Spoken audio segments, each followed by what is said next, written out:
Before we begin, please imagine the bell notification is on and you're subscribed to Huna Stories. The party was already loud when I arrived.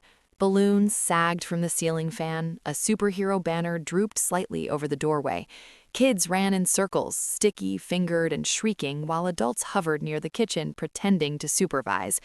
I came bearing the usual: a wrapped gift, a card with cash tucked inside, and the quiet understanding that I'd probably end up paying for something else before the day was over. Pizza ran short, a clown needed an extra hour, someone forgot candles. It was always something. My sister spotted me immediately and smiled the way she always did, quick, efficient, already moving on to the next task.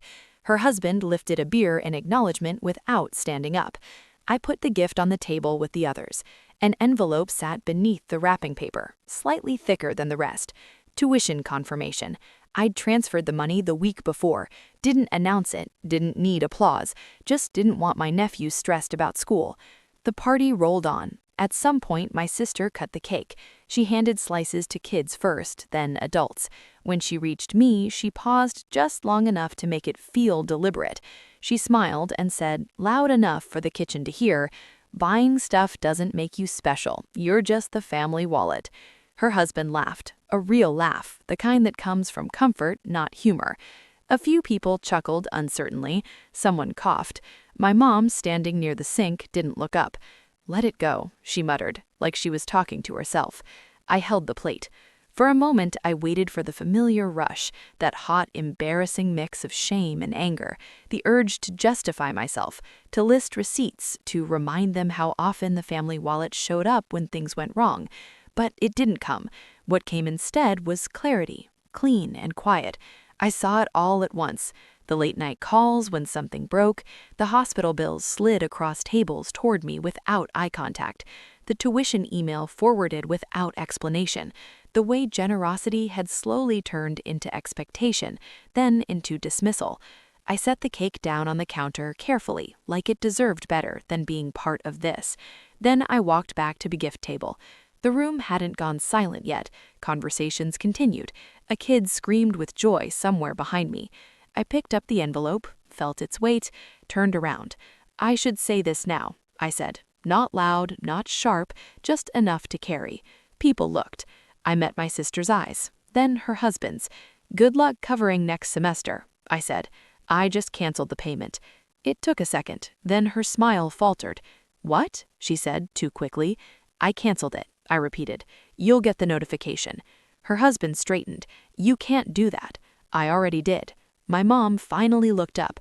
Her mouth opened, then closed. No words came out. "I'm heading out," I added. "Enjoy the party." I didn't wait for permission. I walked to the door, grabbed my jacket, and stepped outside into the late afternoon air. The noise of the party muffled behind me, like a door closing on a role I'd been playing too long. I was halfway to my car when I heard footsteps. "Hey, wait!" Her husband jogged after me, beer gone, voice urgent now. "You didn't have to embarrass her like that," he said, breathless. I stopped and turned. "I didn't embarrass her," I said. "I corrected a misunderstanding." He scoffed. "You're punishing us." "No," I said. "I'm opting out." He ran a hand through his hair. "You know we can't just come up with that money." I nodded. "I know." "Then why?" "Because being generous doesn't mean being disposable," I said. Still calm, still steady. "And jokes like that don't happen by accident." He stared at me, searching for anger he could argue with. I didn't give it to him. "So what?" he said finally. "You're just done with us?" "I'm done being the wallet," I replied. "The rest depends on how you treat me when money isn't involved." He didn't follow me after that. I drove home with the windows down. The silence felt strange at first, too open, too unguarded. Then it settled. My phone buzzed once, then again. I didn't check it. That night, I made dinner for myself. Something simple. I ate at my own pace. No one asked for anything. No one joked at my expense. Over the next few days, messages came in waves. Confusion, anger, bargaining. My sister asked how I could do this to family. My mom asked if we could just move past it. Her husband asked that I'd consider once things cooled down. I replied to none of them immediately. When I finally did, it was brief. I said I love my nephew. That hadn't changed. I said I was open to a relationship that didn't depend on money. I said financial support was no longer on the table. There was no explosion, no apology either, just distance. It hurt more than I expected, not because I missed being needed, but because I saw how thin the connection had been once usefulness was removed. Still, something steadier replaced it, a sense of alignment. I hadn't yelled, I hadn't shamed anyone, I hadn't demanded gratitude.